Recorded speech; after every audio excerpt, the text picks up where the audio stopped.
Hello, this is Mr. Collier, and today we're looking at the axis of symmetry, the vertex, and how to solve some quadratics using our graphing calculator.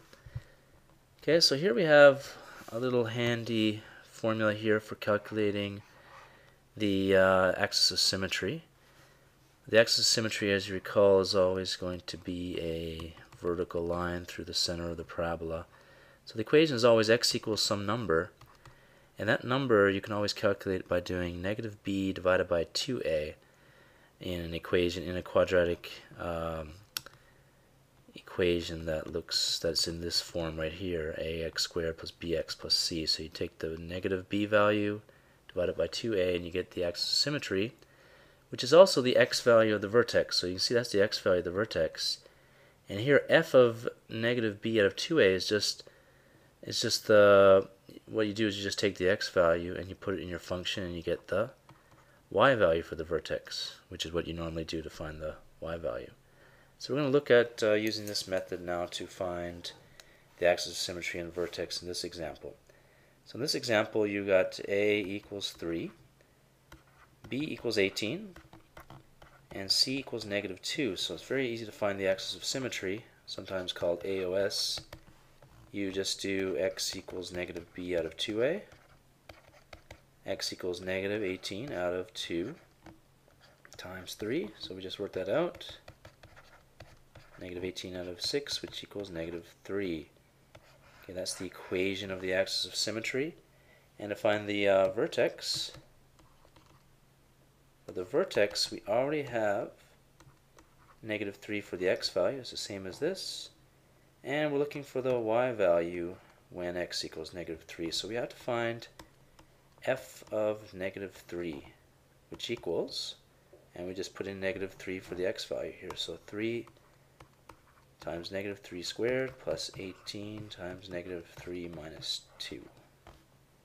Okay, negative 3 squared is 9, so 3 times 9 minus 3 times 18 is going to be 54. So that's negative 54 minus 2. Here we have 18. Negative 54 and negative 2 is negative 56. And 18 minus 15 is going to be negative 38. So that is the y value of the vertex. So your vertex is negative 3, negative 38. So we have those two pieces of information now. Okay, let's take a look at another example. Use this method to find the axis of symmetry and the vertex of each quadratic. So I'm just going to pick one of these examples to do. I'm going to pick this one here. We're going to do, first of all, axis of symmetry is negative b out of, or x equals negative b out of 2a, x equals negative 4 out of 2 times, now the a value is negative 1 here. So that's negative 4 out of negative 2, which is positive 2.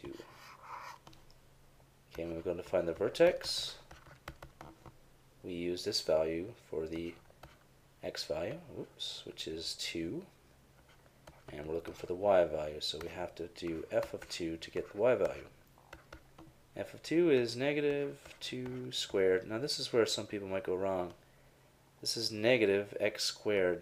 So the x is squared, not the negative, so the negative is outside the brackets here. We're going to do 2 squared and then negative of the answer.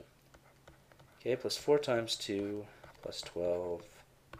So that's going to be negative 4. 2 squared is 4, plus 8 plus 12.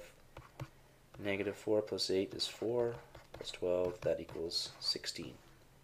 So your vertex is 2, 16. Okay, now let's take a look at the following example. We're given b is equal to negative 3, and we're given c in the equation. We don't know a. Okay, we don't know what a is right here. They didn't give it to you, and they're asking you to solve for a. Alright, so what you can do is you can actually use your x equals negative b out of 2a formula to find out what a is. Okay, we know that, we can see from the graph that the axis of symmetry is right here. Okay, we can check that by looking right here. If we go 1, 2, 3, 4, 5, 5 to the right, we get a point. 1, 2, 3, 4, 5, 5 to the left, we get a point. So this is the axis of symmetry, and the equation is x equals -3. So we have that. We know that for the axis of symmetry.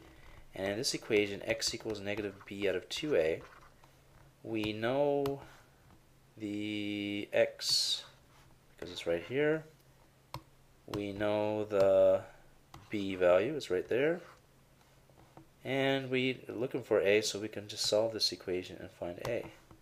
So the x value is -3, the b value is -3, so be careful here. This is -b, and b is -3, so it's a -3 out of 2a.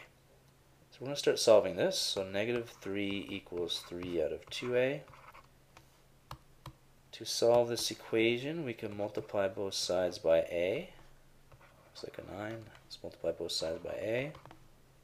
That a will cancel, and we have -3a equals 3 out of 2. And we can, at this point, we can also multiply both sides by 2. -6a equals 3. And then divide by -6 to get your answer, which is a equals -half. Okay, so that's how you find the value of a in that question. In the next example, we're given a equals 3, and we don't know b, we don't know c, so but we're given that the axis of symmetry is x equals 1. So we can find the b value again using our formula x equals -b out of 2a. We know that x equals 1. B we don't know. Okay, this one might be a bit tricky. This is -b. So actually our b value here is -b. So that might be a little bit confusing, but this is -b out of 2 times a, which is, we know that a value is 3. Okay, so this was -b, which is whatever value is right here. The value that's right there is -b. So we're going to have this. We have 1 equals b out of 6. We multiply both sides by 6. And we get b equals 6 is the value of b here. Okay, next we're going to solve these equations using polysmalt. So let's take a look at the first one. And the first one, well, let's just take a look at what polysmalt looks like first. So I'm going to go to my graphing calculator. And I go to apps. You should have polysmalt 2 is actually much better than polysmalt 1. Click enter. Okay, we're going to use poly root finder. So we use that for any polynomial. Click enter. Order 2. That means the highest power of x here is 2. So we're going to keep it on order 2. We want real numbers. Fraction decimal, we can change that if we need it.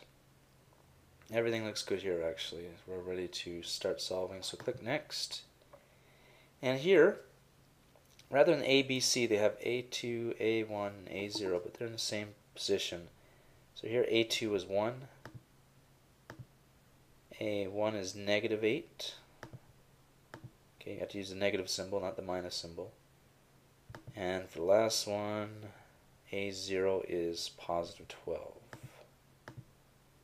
Okay, I've got them all in there. I'm going to solve, and it gives me my 2 roots. So x equals 6 or x equals 2.